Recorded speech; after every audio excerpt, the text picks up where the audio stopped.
Hi everyone, welcome back to my YouTube channel.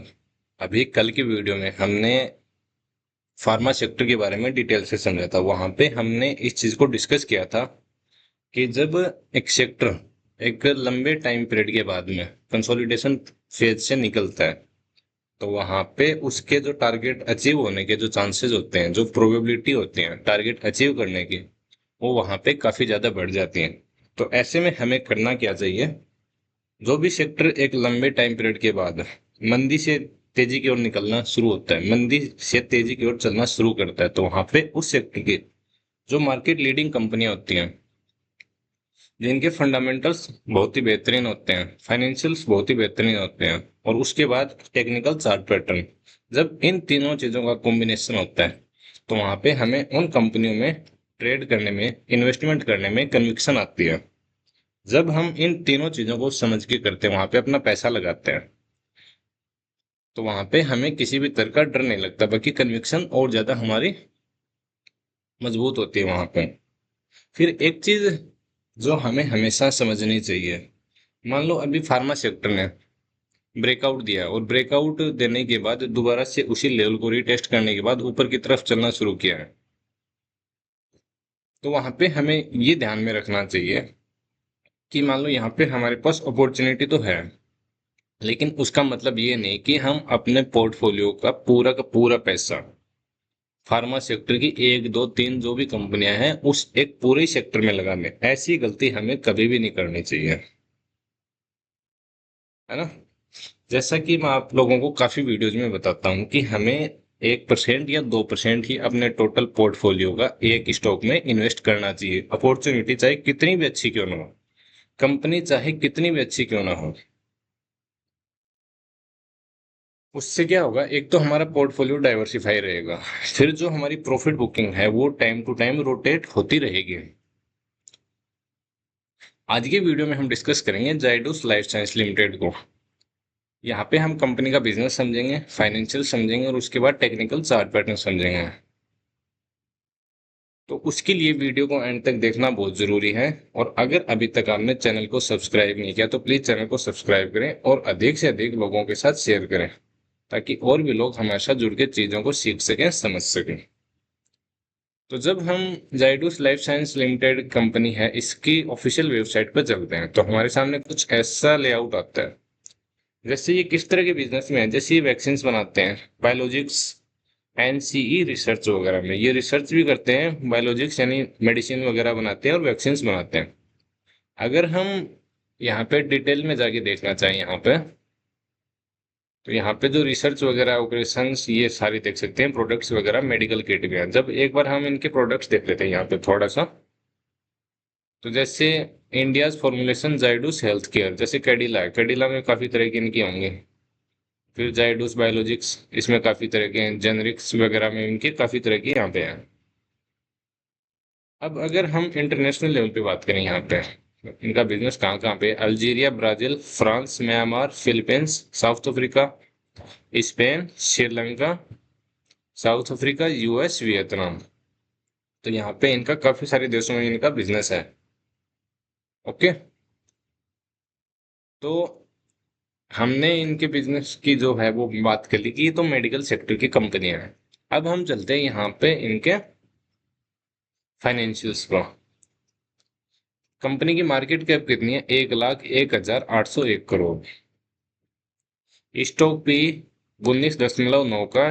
Return on capital employed 24.3%, बहुत ही बेहतरीन है। डेप्ट to equity only 0.38%। Return on equity 21.2%, ये भी बहुत ही बेहतरीन है। प्रमोटर होल्डिंग कितना है? 75%। और प्लेस परसेंट है यहाँ पे 0। अब हम जैसा कि एवरी वीडियो में करते हैं, हम पी रेशियो देख लेते हैं एक बार, मीडियन पी के हिसाब से कहाँ पे चल रहा है। अगर 3 साल के टाइम पीरियड पे देखें तो जो करंट का पी है वो मीडियन पी से काफी नीचे चल रहा है, और 1 साल के समय अंतराल पर ये मीडियन पी से थोड़ा ऊपर है। और 5 साल के टाइम फ्रेम पे देखें यहाँ पे, तो ये मीडियन पी से नीचे चल रहा है। अब हम क्वार्टरली रिजल्ट की बात करें यहाँ पर, है ना। तो जो अपकमिंग रिजल्ट है वो आने वाला है 19 मई को। मार्च क्वार्टर 2026 का जो रिजल्ट है वो 19 मई 2026 को आएगा, तो वहां पे क्वार्टरली रिजल्ट को ध्यान में रखना बहुत जरूरी है, तो उस पर नजर बना के रख सकते हैं। प्रॉफिट लॉस स्टेटमेंट में देखें अगर हम, तो जो सेल्स मार्च 2014 में 7,224 करोड़ की थी, वो बढ़ के कितनी हो गई है, 26,089 करोड़ की, लगभग 4 गुना के आसपास। ऑपरेटिंग प्रॉफिट जो 1,203 करोड़ का था, वो बढ़ के कितना हो गया, 8,046 करोड़ का। फिर एक जो चीज है जो कि बहुत ही बेहतरीन है, जो ओपीएम परसेंट है, ऑपरेटिंग प्रॉफिट मार्जिन परसेंट है, वो किसी टाइम पर 17% हुआ करता था। फिर ये मार्च 2016 में चला गया था 20%, और उसके बाद सॉरी 25%, और मार्च 2017 में 20%। अब ये चल रहा हाईएस्ट एवर 31%। नेट प्रॉफिट की बात करें यहाँ पे, 2014 में नेट प्रॉफिट था इनका 836 करोड़ का, ये बढ़ के कितना हो गया है, 5,026 करोड़ का। और इसी चीज का रिजल्ट यहाँ पे ये देखने को मिल सकता है कि जो इनका ईपीएस है, अर्निंग पर शेयर, वो भी 49.09 हो गया है।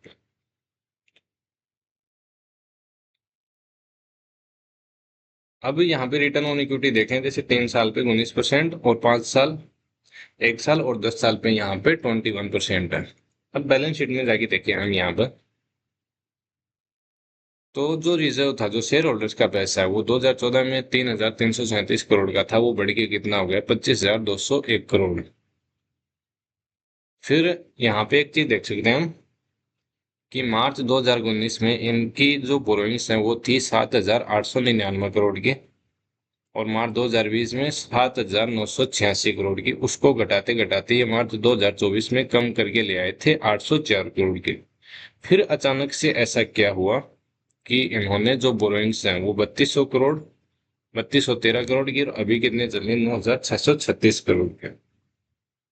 तो इस चीज को अगर हम यहाँ पे फिक्स्ड एसेट में देखें, तो फिक्स्ड एसेट इनका जो लास्ट ईयर था 13,134 का, वो बढ़ के कितना हो गया, 23,062 का, है ना। अब बोरोइंग्स में जाके देखें हम यहाँ पे, तो इनकी बढ़ी है, लॉन्ग टर्म बोरोइंग्स बढ़ी है यहाँ पे। और फिक्स्ड एसेट में जाके देखें थोड़ा सा,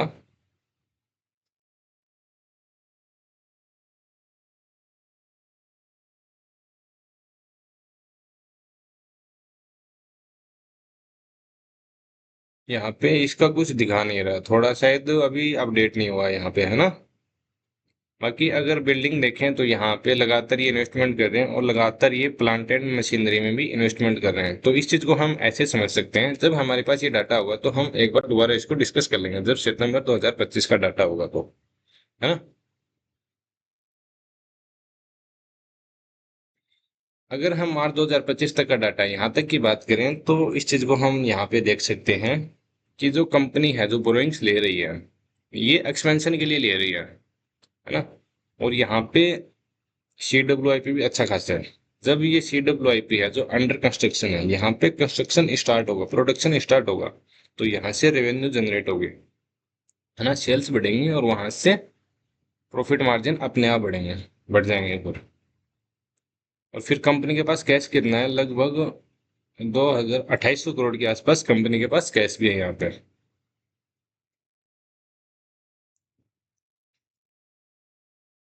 अब कैश फ्लो की बात करें यहाँ पे हम, है ना, तो जो पिछले काफी टाइम से 2019 से, मार्च 2019 से जो कंपनी का फ्री कैश फ्लो है, वो बहुत ही ज्यादा बढ़ा है यहाँ पे, और बहुत ही बेहतरीन नंबर आए हैं। फिर कैश फ्रॉम ऑपरेटिंग एक्टिविटी की बात करें, तो मार्च 2014 से मार्च 2025 तक एक भी साल इनका ऐसा नहीं है जब cash from operating activity minus में गया हो। जितना पैसे ये कमा रहे हैं, वो सारा का सारा पैसा यहाँ पे इनकी बुक्स में आ रहा है। तो यहाँ पे हमने सारे नंबर्स को डिस्कस कर लिया। अब एक चीज हम देखते हैं यहाँ पे, जब हम डीआईए वाले सेक्शन में जाते हैं, तो यहाँ पे जो पराग पारिक फ्लेक्सी कप फंड है, पराग पारिक फ्लेक्सी कैप फंड जो है, इन्होंने, ये एक HNI है पराग पारिक, और ये इनका कोई फंड है जहाँ पे ये फंड मैनेज करते हैं।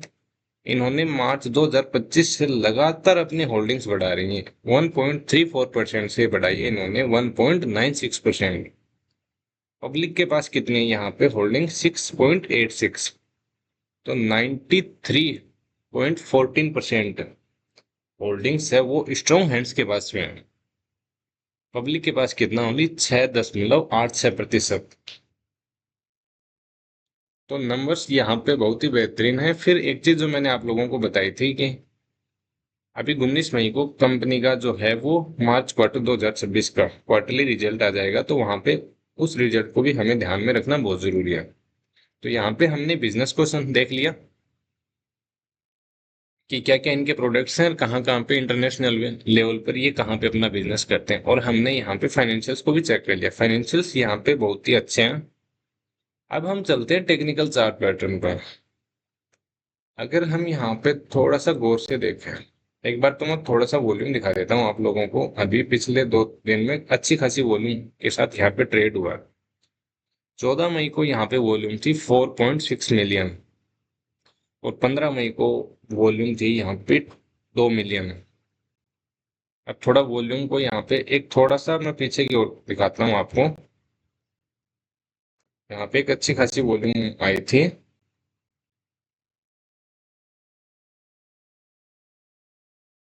कौन सी डेट थी वो? हाँ, 6 फरवरी 2025 को। इससे पहले भी जो बाइंग साइड में है वहां पे अच्छी खासी वॉल्यूम आए थे।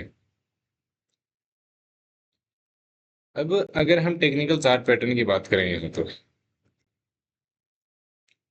यहाँ पे दो बहुत ही बेहतरीन चार्ट पैटर्न का फॉर्मेशन यहाँ पे हो रहा है।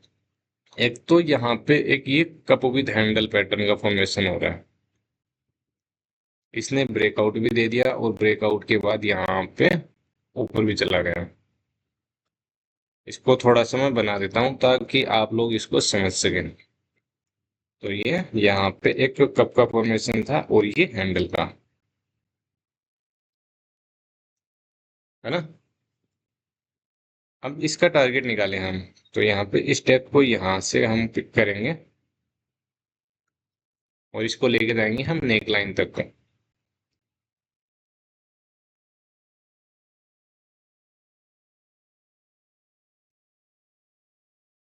और इसको हम प्लॉट करते हैं कहाँ पे, नेक लाइन तक की। अगर हम इस टारगेट की बात करें तो ये हमारा टारगेट कितना बचा हुआ है अभी। ये टारगेट हमारा बचा हुआ लगभग 5.5% के आसपास, है ना। फिर यहाँ पे एक टेक्निकल चार्ट पैटर्न और फॉर्मेशन हो सकता है, जरूरी नहीं ये हो, क्योंकि यहाँ से सीधा भी निकल सकता है। क्योंकि स्टॉक मार्केट में 100% कहना कभी भी उचित नहीं रहता। दूसरा हमारा टेक्निकल चार्ट पैटर्न बनता है ये। थोड़ा इसको भी मैं ड्रॉ कर देता हूँ। ये कप का फॉर्मेशन तो ऑलरेडी यहाँ पे ऐसे हो गया। अब हो सकता है या तो ये सीधा भी निकल जाए, और हो सकता है कि ये यहाँ से फिर ऐसे ब्रेकआउट करके ऊपर की तरफ निकल जाए। तो यहाँ पे कुछ भी पॉसिबिलिटीज हो सकती हैं। ओके, तो यहाँ पे हमारे इस सिचुएशन में हमारा टारगेट क्या निकल के आएगा, ये हमारा निकल के आएगा नेक लाइन तक। यहाँ पे करते हैं और इसको हम ऊपर की तरफ प्लॉट कर देंगे यहाँ पे। तो ये हमारा निकल के आएगा लगभग 18% के आसपास, 17.5-18%। फिर हमने ये चीज देखी थी कि फार्मा सेक्टर में यहाँ पे अभी तेजी आनी शुरू हो गई है, और फार्मा सेक्टर में जो सभी कंपनियों का, जो फार्मा की जो सभी कंपनियों का है, इनका जो इंडाइसिस है सीएनएक्स फार्मा, उसने ब्रेकआउट दे दिया है। तो वहां पे तो जिन कंपनियों के फाइनेंशियल्स अच्छे हैं, फंडामेंटल्स अच्छे हैं, तो वहां पे वो ग्रो करेंगे ही करेंगे। उस सिचुएशन में फिर हमने ये चीज भी देखी है कि कंपनी के जो फाइनेंशियल्स हैं, जो जाइडस लाइफ साइंस जो स्टॉक हम डिस्कस कर रहे हैं, इसके फाइनेंशियल्स हाईएस्ट एवर हैं। तो ऐसे में stock price all time high तक तो जाना ही जाना चाहिए, है ना। हम ऐसा एज्यूम कर सकते हैं, बाकी जरूरी नहीं है जाए भी, और हो सकता है ये ऑल टाइम हाई से भी काफी ज्यादा ऊपर जाए। तो यहाँ पे काफी सिनारियो हो सकते हैं। अगर ये ऑल टाइम हाई पर जो क्लोजिंग है वहां तक जाता है, तो जो लास्ट डे क्लोजिंग हुई थी वहां से लेकर ये टारगेट कितना निकल के आता है, 28.69%, 28% के आसपास। और मुझे नहीं लगता कि ये मतलब एक बार चलना शुरू हो गया है तो ये 6 महीने से ज्यादा का टाइम यहाँ पे लेगा। बाकी कप विद हैंडल पैटर्न या जो आरएचएस पैटर्न होते हैं, reverse head and shoulder pattern, ये कभी भी 1 साल से ज्यादा का टाइम पीरियड लेते नहीं है। कौन सी कंपनियों में? जो कंपनियां अच्छी होती हैं, जिनका बिजनेस अच्छा होता है, जिनकी डिमांड होती है, जिनका एक अच्छा खासा ट्रैक रिकॉर्ड होता है, उन कंपनी में। आई होप वीडियो में दी गई जानकारी आप लोगों को अच्छे से समझ में आई होगी। अगर इसके बावजूद भी आप लोगों का किसी भी तरह का कोई भी डाउट हो, कोई भी क्वेरी हो, तो आप मुझसे कमेंट सेक्शन में कमेंट करके पूछ सकते हैं। अगर वीडियो में दी गई जानकारी अच्छी लगी हो तो वीडियो को लाइक करें और अधिक से अधिक लोगों के साथ शेयर करें, क्योंकि जब आप लोग शेयर करते हैं ज्यादा लोगों के साथ और जब अधिक से अधिक लाइक करते हैं, तो वहां पे मुझे भी एक कॉन्फिडेंस आता है, मुझे भी एक मोटिवेशन मिलता है आप लोगों की, आप लोग सीखने में इंटरेस्टेड हैं, तो वहां पे मुझे आप लोगों को सिखाने में मजा आता है फिर। ओके, आज के लिए बस इतना ही। फिर मिलते हैं किसी नए वीडियो के साथ। तब तक के लिए जय हिंद, जय भारत।